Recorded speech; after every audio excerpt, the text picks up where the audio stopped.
Laboni beech আবার লাবণী বীচে কেউ আছে? লাবণী বীচ,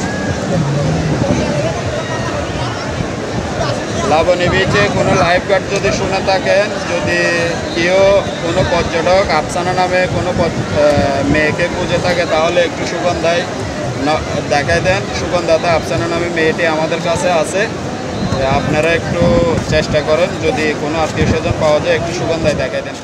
কোটাখালী থেকে আগত আফসানা নামে 9 বছরের একটি বাচ্চা মেয়ে পাওয়া গেছে। বাচ্চাটির সাথে আত্মীয় স্বজন যারা এসেছিলেন, দয়া করে আপনারা একটু লাইফগার্ড টাওয়ারে এসে যোগাযোগ করুন।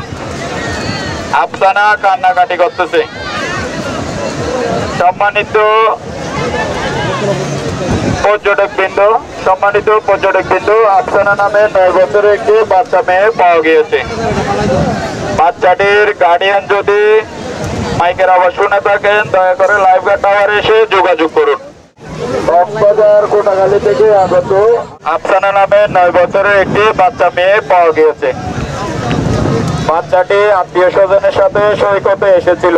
শুনে থাকেন, দয়া করে লাইফগার্ড টাওয়ারে এসে যোগাযোগ করুন। বাচ্চাটির সাথে থাকা তার চাচা রেজাউল করিম রেজু। আপনি যদি শুনে থাকেন, দয়া করে দ্রুত সময়ে লাইফগার্ড টাওয়ারে এসে যোগাযোগ করুন। বাচ্চাটি হচ্ছে কক্সবাজার কোটাখালী থেকে আসছে, আত্মীয় স্বজনের সাথে, তার চাচা অন্যান্য আত্মীয় স্বজনের সাথে আসছে। এক পর্যায়ে হারিয়ে গেছে, প্রায় আধা ঘন্টা হচ্ছে তারা আসলে সৈকতে আছে, কিন্তু আমরা খোঁজাখুঁজি করতেছি এবং তাদের দেশের বাড়িতে আমরা কল দিছি যাতে তাকে খুঁজে পাওয়া যায়। তো আমরা এখনও চেষ্টা করতেছি যাতে আত্মীয় স্বজনের সাথে আমরা যোগাযোগ করে তাকে দিয়ে দিতে পারি। আসলে এখানে বিষয় হচ্ছে, এখানে লাইফগার্ড টাওয়ার আপনারা দেখেন, এইখানে সৈকতে সার্বক্ষণিক ইনস্ট্যান্ট আমরাই থাকি এবং প্রত্যেকজনে কোনো কিছু একটা হলে ফার্স্টেবল আমাদের কাছে আসে এবং আমরা অনেকগুলো ঘটনায় আমরা দেখি। তো আমাদের সামনে এরকম অহরহর এটা একটা বাচ্চা হারানো, এটা একটা সৈকতে কমন বিষয়। এটা প্রতিদিনে আমরা এরকম 5-10টা বাচ্চা এরকম গার্ডিয়ানদেরকে আমরা হ্যান্ড ওভার করি। তো ওই আজকেও সেম, এর আগে কয়েকটা দিছি, এখনও আফসানাকে আমরা পেয়েছি। এখন আফসানা কান্নাকাটি করতেছে, যার কারণে আমরা সৈকতে মাইকিং করতেছি।